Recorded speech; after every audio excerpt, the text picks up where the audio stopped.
I remember the sound of my skull hitting the step, a dull crack, then darkness swallowing me whole.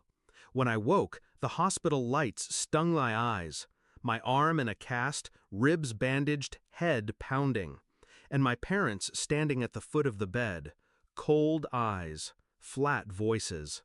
"You deserved it," my mother said. My father nodded. "You've always thought you were better than her. Her, my sister, the one who shoved me down the stairs the night I came home with good news. I had just signed a $6 million contract, a deal that should have lifted us all. I walked through the door ready to share it. Instead, I got hands on my back and concrete steps rushing up to meet me.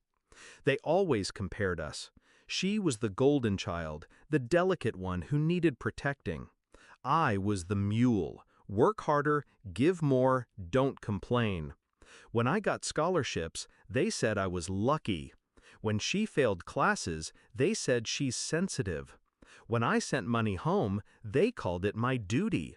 When she wasted theirs, they called it her right. And still, I stayed. Still, I gave, because I thought love could be earned. But lying in that hospital bed, hearing my parents justify my fall as deserved, that was the day love died. A few days later, they all came, parents, sister, cousins, not with flowers, not with concern, but to mock me. "You think you're rich now?" my sister sneered. "You'll never belong at the top. You're just a fluke." Laughter filled the room like smoke choking the air. I didn't argue, I didn't cry, I didn't beg for their approval anymore. I just waited, because I wasn't alone. When the door opened again, silence cut the room in half. My father's face went white, his voice broke. "Oh my God, it's him!"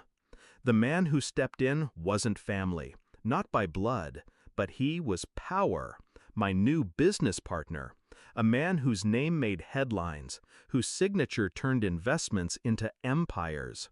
He looked at me, not as a broken son, not as a fallen sibling, but as an equal. And then he looked at them. "This," he said, his voice calm but sharp, "is the person I trust with my fortune. And you? You tried to destroy him." My parents froze. My sister's smirk cracked. They didn't know the contract I signed wasn't just money. It was ownership, assets, protection. I had placed my future in hands stronger than theirs could ever be. And now, every cruel word, every betrayal, every stolen year of my loyalty, it was debt coming due. I leaned forward in the hospital bed, my voice steady. For years, I gave everything to this family: money, time, love. You told me I was never enough, so I became more than you could imagine. And now? I gestured to my partner beside me. Now, I don't need you. The confrontation unraveled fast. My father stammered about misunderstandings. My mother begged, her tone dripping false sweetness. My sister tried to spin the push as an accident, but their voices grew smaller, weaker, until they were drowned out by the truth standing beside me. For once, I didn't have to prove myself. The world already saw my worth. They were the ones exposed. I cut them off with one final sentence: "Leave. You've taken enough." And for the first time in my life, they obeyed. When the door shut, the room was quiet again. Not the suffocating silence of their mockery, but a clean one, a silence that belonged to me. I thought revenge would feel like fire, burning, consuming, but it felt like ice, calm, controlled, certain. They pushed me down the stairs thinking I would stay broken. Instead, I rose higher than they could ever reach. Now, when I close my eyes, I don't see their sneers. I see the contracts, the signatures, the empire I'm building brick by brick, without them. My family taught me one lesson, the only one that mattered.